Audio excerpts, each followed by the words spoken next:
Welcome to the Aesthetics Injector Gang podcast. Having a gang of mentors in this industry has been a blessing that we wanted to share with you. Our core group has been traveling together and comparing notes about life and business for years. Tune in as we delve into topics with others in the industry that you are sure to love and make you laugh. All right, welcome back, guys, to another episode of the Aesthetics Injector Gang podcast. I am here with beautiful Sarah Manifould and Ashleigh Strother, who are going to give a little bit of insight into their background into aesthetics and how they came to be a part of the gang as well. So continuing on our little 4-episode mini tour of how we all came together, we just thought that we should get everybody on here on a little individual basis so that we can get a deeper understanding of some additional Aesthetic Injector Gang members. So, hi, gals. Hi. Hi. And you guys can't see unless we start to do video, but they just look adorable today. And I forgot to tell them we were doing audio only. So I love that you showed up. Always ready for you, B. Absolutely. So let's just dig right into it. And I guess we'll start, Sarah, let's start with you. How did you get into this crazy field of aesthetics? I sent a drunk email. Evelyn shared something very similar to this too, where I think she drunk DM'd Zoe, and that's kind of like how she started too. But let's actually take a step back and let's talk about your career in healthcare first, and then we'll get to the drunk email. Honestly, the drunk email was at the same time as my start of my career.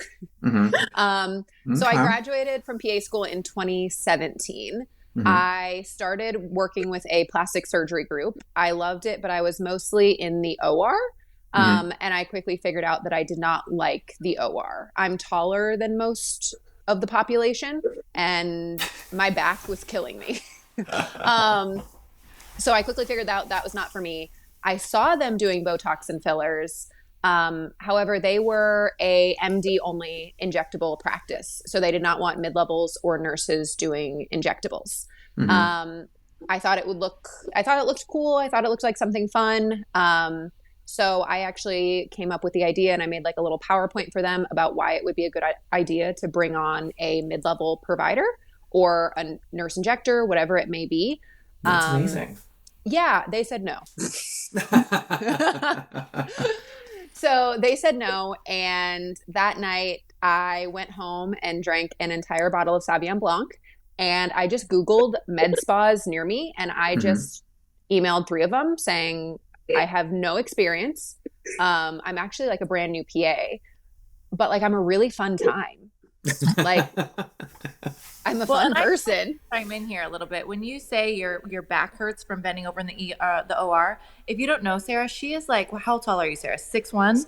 6'4". Oh God, you are so tall. Just a total glamazon. So when he says it hurts back to bend over, this girl is stunningly beautiful and tall. Oh, you guys are so have sweet. To know that about her. Yes, very true. Thank you for that color for the people that cannot see. Yes. True. Yes.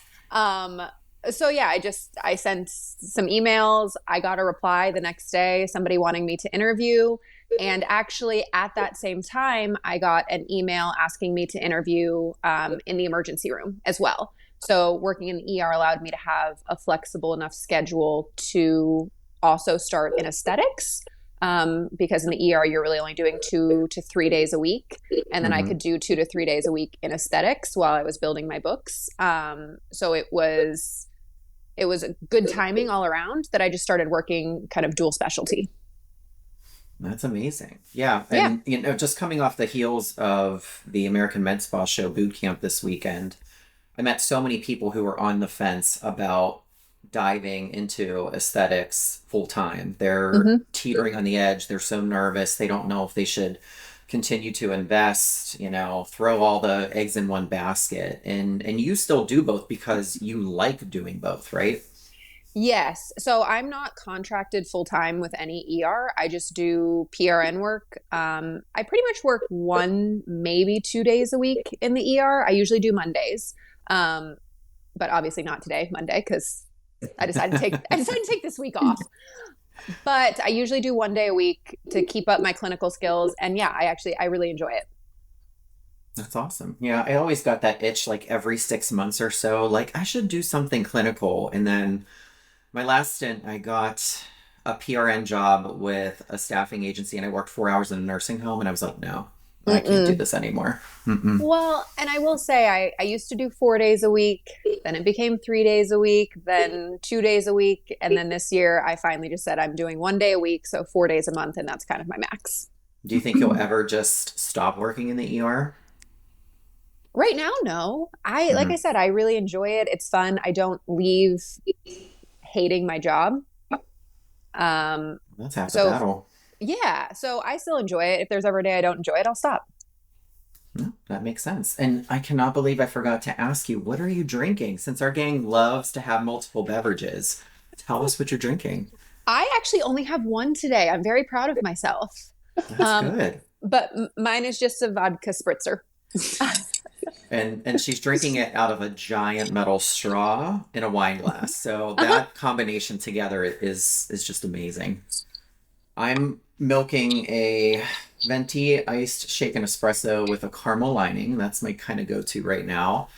And Ashleigh, what are you drinking?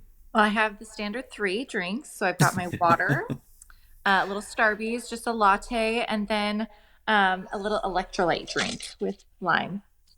Oh, that's good. Look at you being healthy. Oh, I do have my Stanley of water. I forgot he's over here. There might be a little tequila in it, though.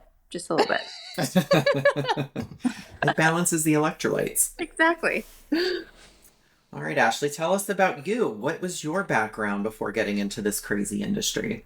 Oh, my goodness. Okay, so I moved to a small little town in Idaho in 2009, not knowing what I was going to do or be when I grew up. I was in my mid-20s and needed to get it together. I went to nursing school, and right out of nursing school in 2013, I went into critical care, and I was in the ICU for about 6 years. Love that, miss that, but it's after you kind of get past that and get out of the 12-hour shift life, it's really hard to even think about going back, but I do miss the clinical side. You were talking about the ER. And, there's something about working in the hospital.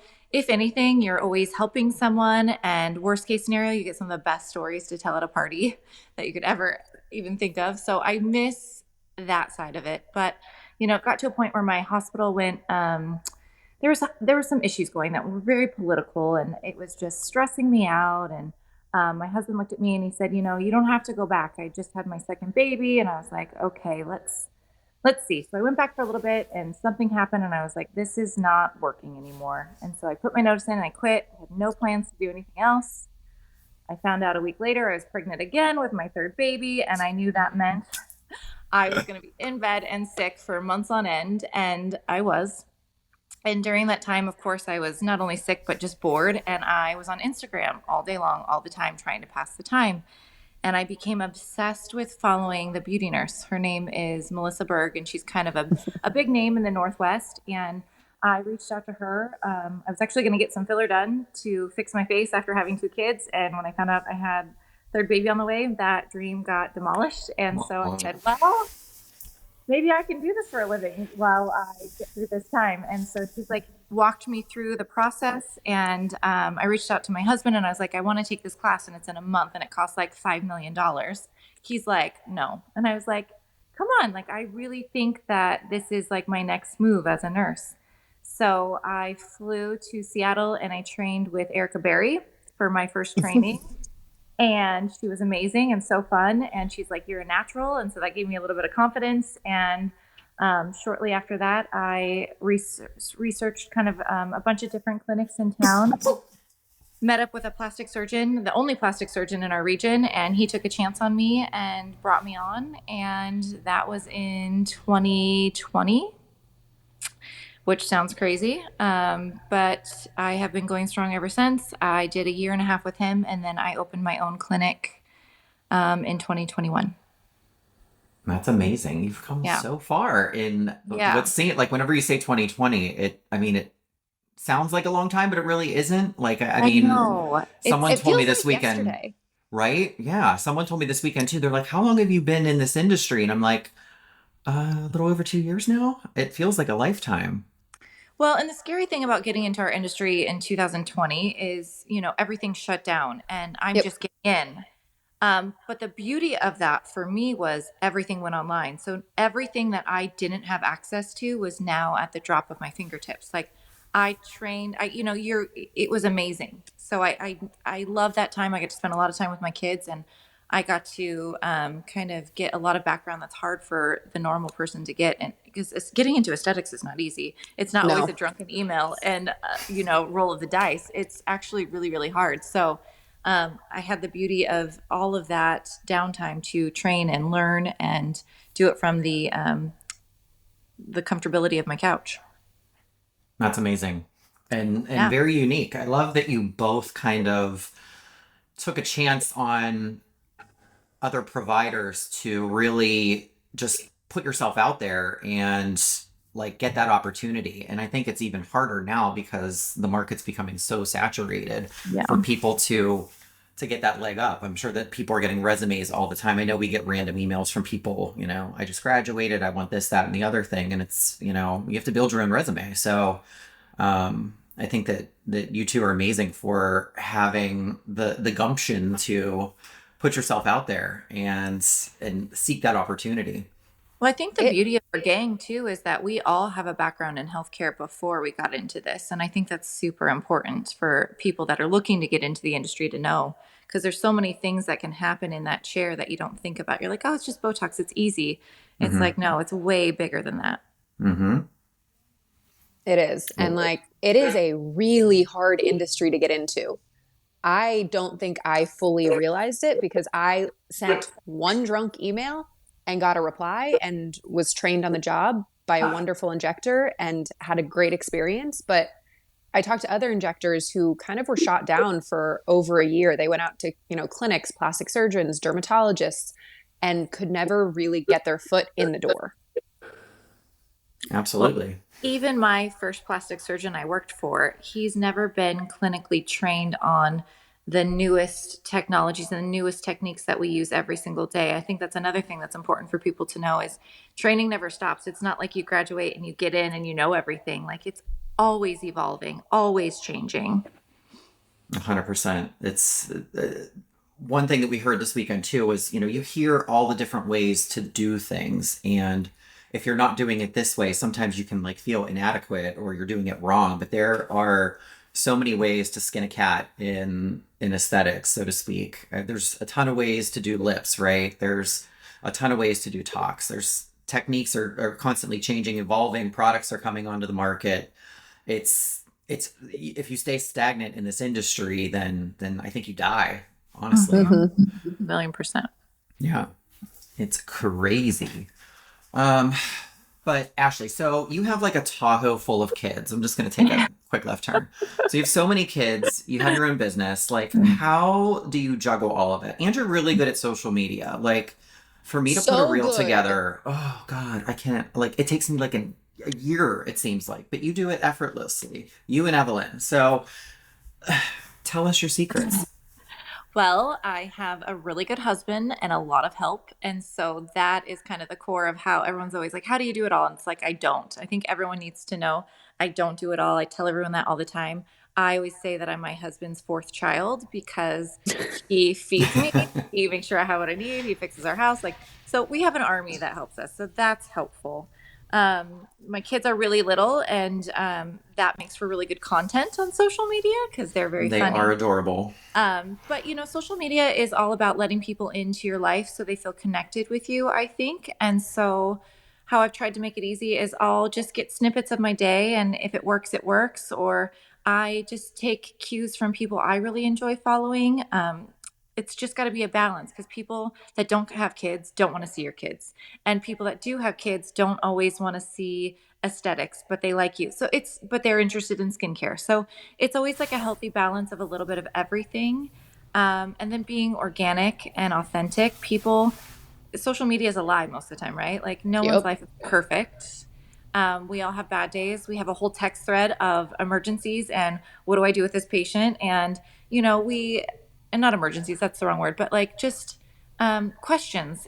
And so just letting everyone know you have a bad day, you have hard patients, you have all these things. But I think if I could say anything about social media, it's just being true to yourself and true to your audience, because then they'll connect with you more.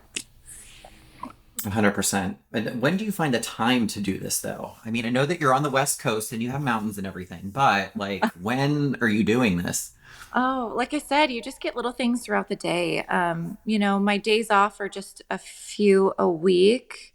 So I try and just, again, if you're recording a little bit of your day every day, you can pull things from Friday to use on Monday. Or, before and afters are easy to do when you're off the clock versus when you're in clinic. When we're in clinic with patients, like, you don't have a free minute to take a sip of one of your 3 drinks or have lunch. So you have to just plan ahead. So, again, just taking things, you might not even ever use it, but take a ton of pictures, take lame things, a selfie, but try to, Botox Bunny, or not Botox Bunny, I love Ashleigh, but Erica Berry, Injector Bunny. She is another person. Like, I draw inspiration from her because she's constantly chronicling her day, and I love following her for that. So again, it's just little things all the time, and then you can choose to use them later. And if this sounds bad, you take a bathroom break, like post something that you had earlier in the day. It's all about consistency. Yeah, I need to take a page from your book. Fun. Yeah. Yeah, making it fun. People laugh. Yeah. I mean, I'm so silly. You guys know I'm so ridiculous 100% of the time. So people like to see that. Well, also, I don't know where you were recently, but my husband is super jealous of wherever that place was. It looked where were you? It was stunning. Yeah. So Lingerie is an Almond property it's just north of Page, Arizona in Utah. So you fly into Page, Arizona. They pick you up. It's about a 20-minute drive north, and it's kind of in the middle of all the amazing national parks that Utah has to offer. And so it's a 34-room hotel and a 10-room kind of camp glamping experience. And it's in the middle of nowhere, and they just cater to your every need. It was my 40th birthday, so we really kind of went all out. It was a very special trip, and it was so fun. So look up How Lingerie, rude, Utah. too. Happy belated birthday. Thanks, guys. Can't believe you're 40. That's No. According to my mother-in-law, I'm over the crazy. hill. So Why? 50. She threw me an over the hill party. I thought it was 50. Rude. There was black roses and a black hat. I thought it was 60, if I'm being 100% honest. Well, I thought it was 50, I think. Yeah. I thought it was a decade premature, but I love her. She was very sweet to decorate the table. There's just a little too much black for me. Yeah. It's not a funeral. Yeah. I mean, I'm kind of like, I'm 38 and I'm embracing being 40. I feel like I sort of kind of know like what I'm doing, like maybe like 30%. So that's more than I did in my 20s. So I feel like 40s is when you're kind of like really, you got your groove, you know what you're doing professionally to some degree. And I don't know. I think that's the best part. Before 50 and then freak out and I'm going to go to Turkey and get a hair transplant or something. Oh my gosh. We could do something. Gang trip to Turkey. I love it. We should. I need like a private nurse though. I don't want to like go by myself. You have 9 of us. Yeah. What? You have all of us. You'll be fine. I know. What would you guys get done in Turkey? Oh, don't they do good teeth? They do good teeth there. Not dentures. Veneers. Yeah. Veneers. I only have 8 right here, but I could get the bottom done. Yeah, there you go. No, but 40s I think is super cool. I think when you're young, like Sarah just turned 30, I think, right? Yeah. You're a baby. Unhappy. Baby. Yes, 30s is so fun. Your 30s, you figure everything out. But I will say, Sarah, you're so mature for just turning 30. I mean, I think, honestly, I think it's a nurse trait. Everyone I've met in their 20s that becomes a nurse and figures that out early, they just have a really, you're just a unique human. You figure it out a little bit early. But 30s, you accomplish so much. 40s are just easy. It's just like, okay, deep breath. I figured it out. Yeah. Yeah. Well, you're a very driven person, too. I think, a lot of people send drunk emails, but you have the credentials and the work ethic and the skill and talent to really back that up. Like you can't just You can't Anna Delvey your way completely No. through No. everything, right? No. And, I still have the email. I was very proud it didn't have any spelling errors. That was I woke up the next morning and I was like, oh my God, I hope I put commas in the right place. Well, that's good. That's how I met Ashleigh. It was I slid into her DMs after a couple drinks. Oh yeah, that's right. I think she did talk about that too on her episode too. I can't What wait did you till say?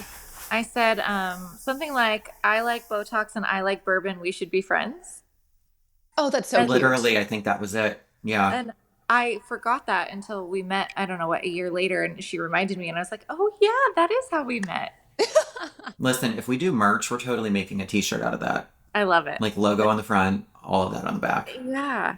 And then I met you. So funny talking about Utah is that's when I met you guys for the first time. We went out to that training at the Cheesecake Factory, coming in all hot, and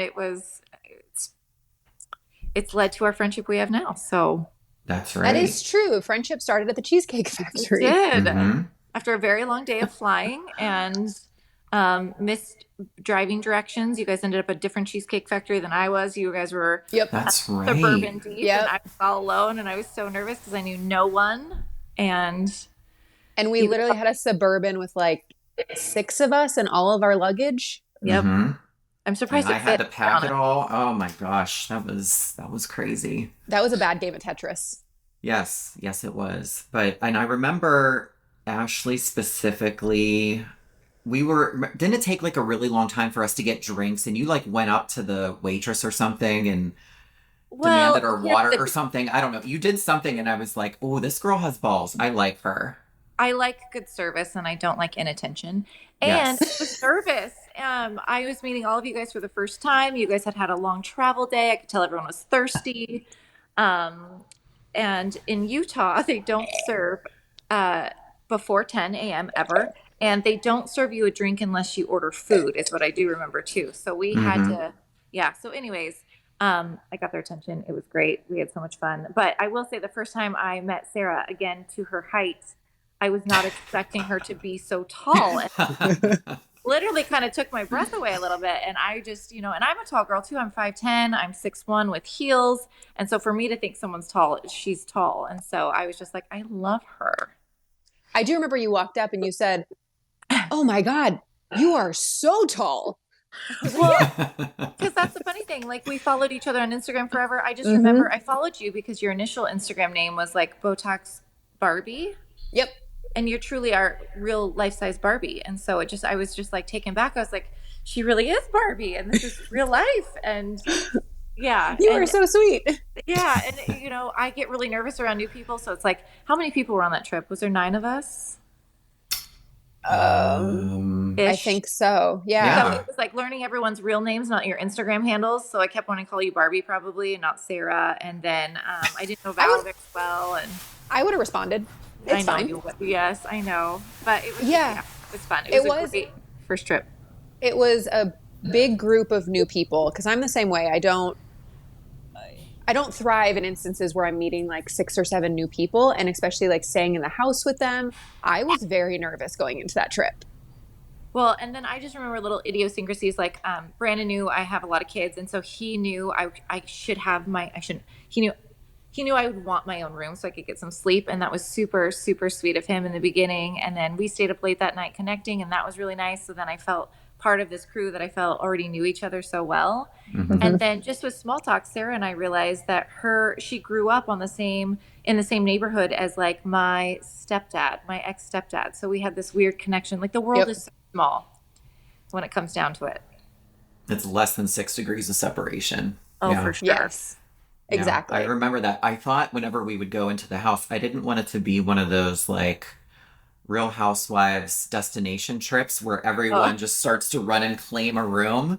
Like I knew it was going to happen. I'm like, I'm just going to pick a couch. I know I'm going to be that guy. Val, she didn't give a shit. You could just like throw her in the corner. She just like curls up like a little cat. She didn't care. So, and then Angela, she was super shy, and I had met her before at a couple different trainings, but she would have gone anywhere. But I think she went downstairs in a room and shared with who? No, I can't remember. I think you and Val and her were downstairs.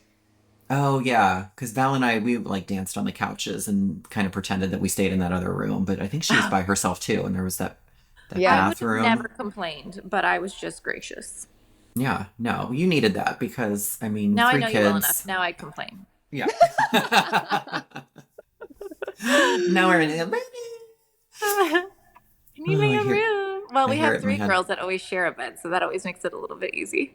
I know, right? Yeah, they're always like Crazies. a little threesome. It was funny because in Atlanta this weekend, Ashley's like, "Did you get me a room?" And I'm like, "No." I'm like, "You can stay with me. It's one night." Like, Yeah. she's like, "We haven't shared a room in forever." And I'm like, "Well, it's fine." You know, I Cloroxed the room completely before she got there. I set her little towel there for her cosmetic bag and everything on the bathroom counter, just like she likes it. Oh, She froze me to death, like she loves to love do. Yep.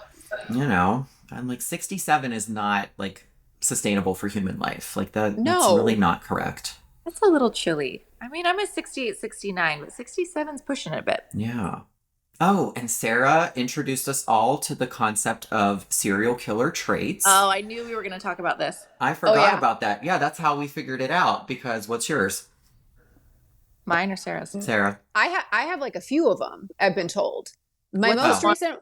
So the whole concept of a serial killer trait is like the one thing that you do in your day-to-day life that if it ever came out that you were a serial killer, people would say like, how did we not know?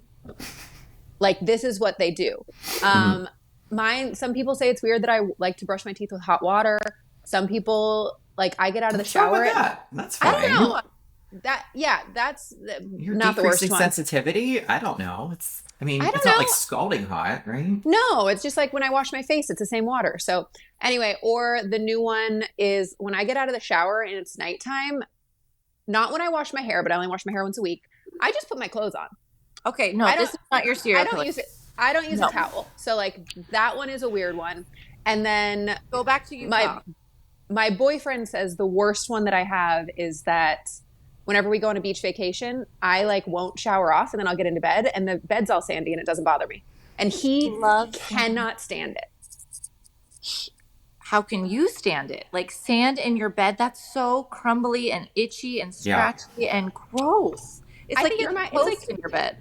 It's like you're on a vacation. It's the vacation bed. So if you're feeling like you want to go on a vacation, do you just go get sand and put it in your bed at home?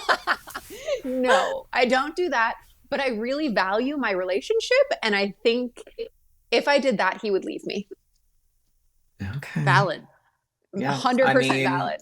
It's almost grounds for divorce. So I agree. But so since that time, that was what, a year and a half ago, everyone now in the gang has discovered what their kind of weird trait is. Yeah. It took me a really long time to figure out mine. I think it was I wear a jacket all the time for extended hours of time. Oh, So- yeah. Yeah, that's She- right. You wear your right? coat indoors. She'll wear her like big winter coat, like the one that is the outside coat.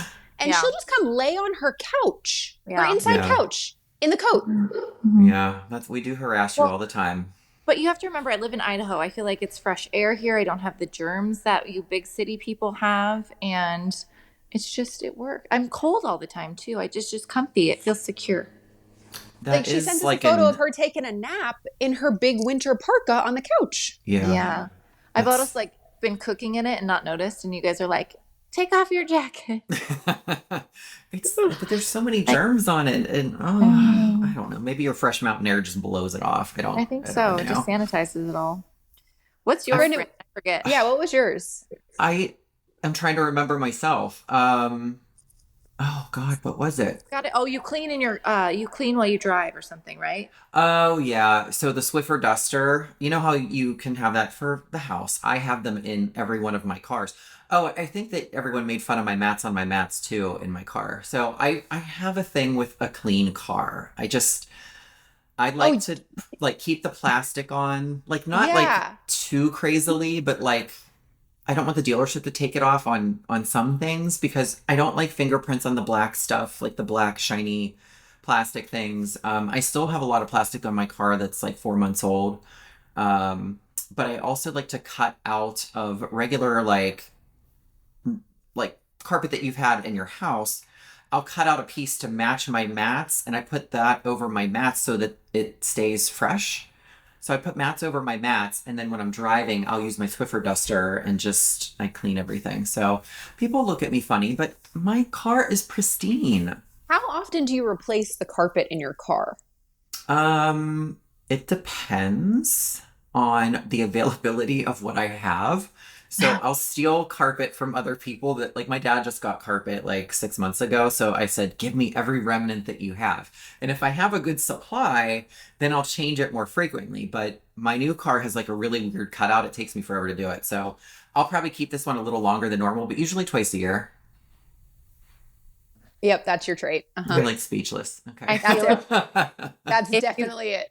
yeah, if you came to Idaho and saw the state of my Yukon, it would send your OCD into a tailspin. You would Probably. not be okay. Probably. Not okay. I don't know. Like, and now when I drive now, I'm in my car for 8 hours a week at minimum. And that's just going back and forth to DC. So, I mean, It's like your house. it is my house, and it gets, it gets messy, but like I have to come home. Like, I get itchy if I come home, like my car's covered in bugs, right? So I have to get my car washed the next day. Like it is like the one thing that I have to do. Like, I could have so much work to do, but that's one thing I have to do the next day. It drives me insane. I get it. My car would drive you insane. Your car's cute though. We were in your little pre And it's so big, actually. in Delaware. is- Yeah, I actually it is looked at big. one. Oh, you did? Yeah, so I also have a problem buying cars too. So I have my car, for 4 months now.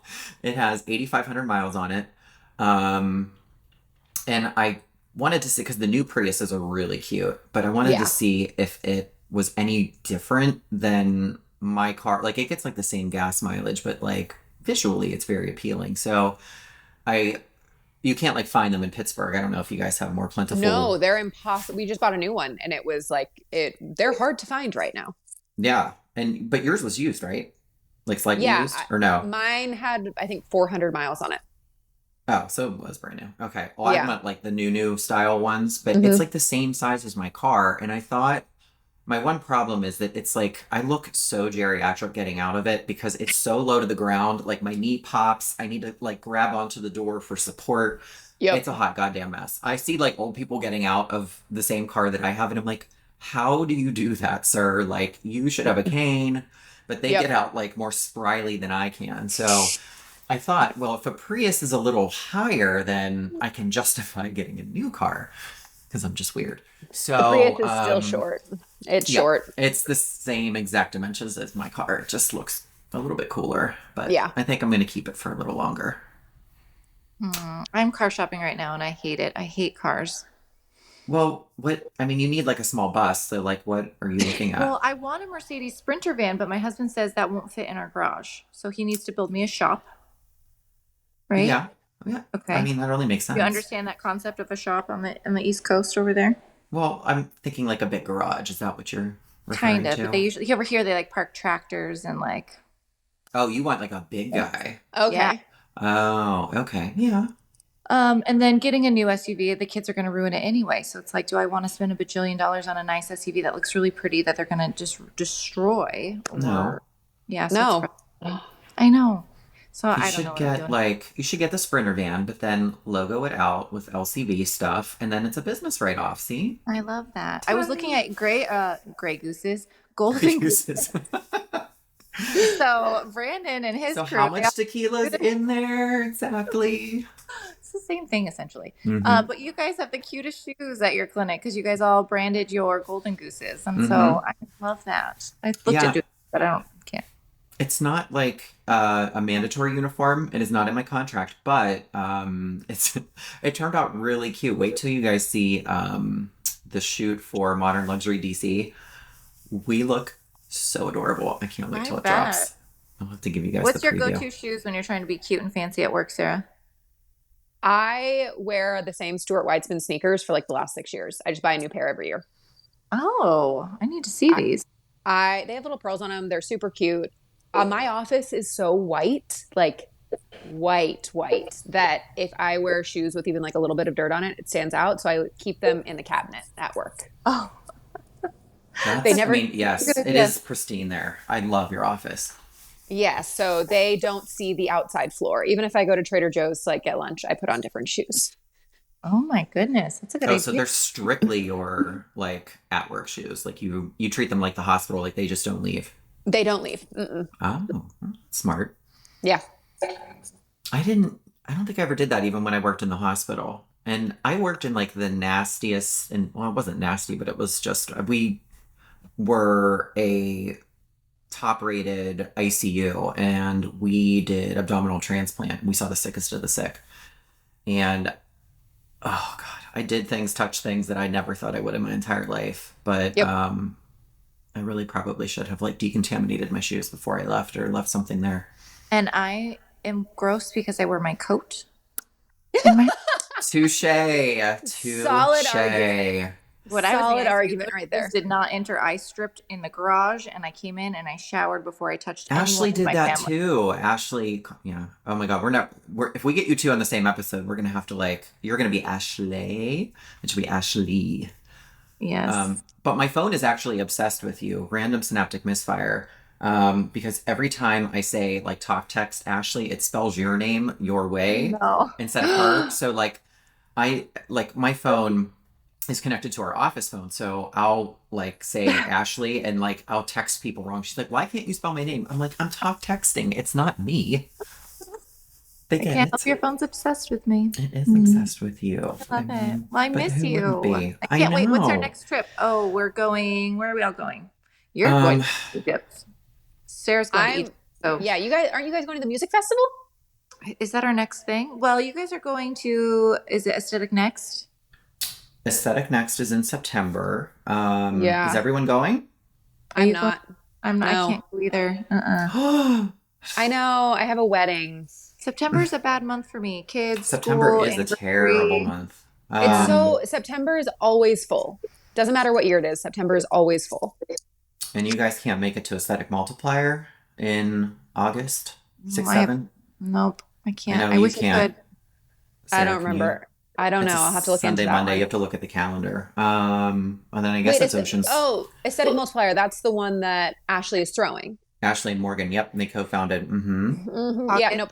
I am in a wedding that weekend. Oh my God. Dude, Can you- Your 30s. Your 30s. Everyone's getting married. I am no lie. We have 6 weddings in the span of 3 months, and I'm in 2 of them. Leave it. Yep. And like between the bridal showers and the bachelorette parties, I mean, we are flying all over the country for weddings That's right. this summer. You're young. You're 30. You still have like 5 years of this BS. I know. And like, since it's when so do fun. weddings? It's fun, but since when do weddings come with like 7 events? Since social media became a thing, they need to. I think maybe everyone had like pent up, like couldn't get married during COVID-ness. So now they're just like super bouge and extravagant. I mean, we have one that had an engagement party, a bridal shower, a bachelorette party, a lingerie shower, and the actual wedding. Yeah. So when do you draw the line a little bit though with that? Like that's overwhelming to me, and maybe because I'm old, but I'm like, no, I'll go to maybe 2 or 3. I'm going to 2. I went to 2. I was like, that's You have time. wait, yes. what's a lingerie shower? You just go give lingerie. I thought that was kind of part of the bachelorette party. Like I've always done that at a bachelorette party where everyone brings like a piece of lingerie and you open it at the bachelorette party and it's like a fun game, right? Is anyone else? Is that a Southern thing? I've never heard of I've never heard that my entire life. Yeah, it's like part of the bachelorette party is everyone brings like a set of lingerie and like you open it one night and it's funny. No, okay, so it must be a Southern. It must be a Southern like thing. matching things, don't they? Like matching shirts and like Yeah. everyone got the same gift. Like I heard of that, but not a lingerie. That's No. so intimate though. What if you don't? What if want they don't like a it? lacy thong or something. I don't know. What if that's not your MO? I always give people a silk nightgown because I think that's like Yeah, that's who's like gonna hate a that. But everyone's gonna like that. But yeah, it's a thing. I've probably been to 4 or 5 of them in my life, and I've missed out on more. My bachelorette party, everyone brought panties, and then I had to like try and guess who brought a certain pair of panties, but that was in the bachelorette party. Yeah. So normally it's part of the bachelorette party, but now they're becoming separate, and a wedding has like 7 events that you have to fly across the country for. Okay, well. Okay. So anyway, when we get done here. that is my entire summer. But like once fall hits, we should go somewhere. I think that's kind of in the works, yes. I think I'm flying. So there's this music festival happening in Delaware, which I'm not a music Mm-hmm. festival person. I'm not really a concert person, but it's like every big name from my like college years that's amazing. And it happens to be in your guys' neck of the woods. So I'm going to come there. We're going to do music festival for 3 days. And then I'm going to try and train with one of you that I can beg to take mercy on me for a day or two. Oh, please. You don't have to beg. Yeah. And Jason Biggs is hosting it, I think. I know, That's which is really weird. the most alarming thing. Well, and last year there was, I guess, like a tornado type windstorm that shut it down, and it Oh, didn't great. happen. This is going to So, be fun. My question is though, when are we all going to come out and see you? well, yes. Okay, We so tried to plan this last year, and it I just all know fell in to September. shit. Yes. Okay, so just yesterday I reached out to Lori Robertson because she's like, I have September 24th to travel, and I was like, I might just get her to come here, and then I was going to ask you guys who wants to come because I want to get everyone here. I need my pool finished. I was telling this crew earlier I had to move locations in my house because I've had a pool that's been trying to be done for months and months and months, and they're still doing construction on it. But I want it to be ready before you guys come. So All right, let's next year, plan next. How about next July? next Like July, we around can. the 4th of July? Can we do that? Yes. Because the hard In. thing is everyone's schedule is so hard. And when you come over this far, it's hard to get here. It takes you a day or two to get here and a day or two to fly home. So you have to have at least a week. And trying to pull you guys away for a week is difficult. Mm-hmm. You just have to do it a year in advance. That's true. Literally. Yeah, I mean, the rest of this year is planned out for Ashleigh. I mean, at minimum. Like, Well, and how do you compete with DC during like 4th of July? I need to come there for 4th of July. It's overrated. yeah. This is actually, it's- this is, yeah. yeah. I Oh, actually think I It's- might come down though. We might go boating with Ashley and Ryan on the 4th, but Oh, that'd be I'm fun. literally coming down like every single week. I'm surprised my husband doesn't divorce me, but yeah, I think we're gonna come down Monday and leave Wednesday. Just a little. The fireworks are pretty, but it's just so hot and muggy that like Mhm. it's Is it just it's crowded? overrated. So Yeah. crowded. Yeah. Well, we'll We'll see. see. It's kind of on my husband's bucket list. It's his favorite holiday. Oh, well then yeah, come. It's an experience to watch the fireworks. Like you could see the White House with the fireworks in the background. It's a nice experience, but it's Yeah. it's like Mhm. one and done. Okay, Yeah. so you guys are going to come here. So I'll come there for 4th of July next year, and then you guys can come here end of July next year. 2020. Perfect. Okay. Yeah, Get it all we like out. literally need to solidify this. So we'll do that when we're done recording. But I think this was such a great intro, and I love chatting with you guys. I can't wait to continue doing more episodes, get some more content out there, and have people listen to us and hear about our crazy lives. But let's wrap up for today and make sure that people know how to get a hold of us and where you guys are located and all the things. So, Ashleigh, why don't you go first and just let us know your Instagram handle? How do we get a hold of you? Your beautiful location that everyone can stalk online. So I'm in Lewiston, Idaho, and Lewiston, Idaho is known as the Lewis Clark Valley. And the reason I say that is because my Instagram handle always gets mangled, but it is the LCV Beauty. So the _LCV _beauty. And that's how you can get a hold of me. LCVBeautyAesthetics.com is our website. And I am on Instagram way too much, so message me anytime. That's okay. And I'll get back to you We very love all the content. We love it all. All right, And Sarah. And then my Instagram handle is Injector _Sarah, just SARA. There's no H on the end. And I work at a place called S P MedSpa. It's in the West End area, downtown Washington, D.C. She's so underplaying it. It's a gorgeous, gorgeous spa headed by two amazing, brilliant men who have been, how long have they been doing surgery? Oh gosh. been a while. It's been a while. I know Dr. Solmanek started first at that practice and Dr. Pittman joined, but 8 or 9 years. Yeah, they're amazing. It's been a minute. Yeah, They're phenomenal bosses. absolutely. Look them up too, guys. All right. Well, thanks for taking some time out of your busy lives to share a little bit of it with our Aesthetics Injector gang. So we'll talk to you guys later. Thank you. Thank you for having us. Thanks, Brandon. Thanks for listening. If you enjoyed this episode, please like, share, and comment. Follow us on Instagram at The Aesthetics Injector Gang.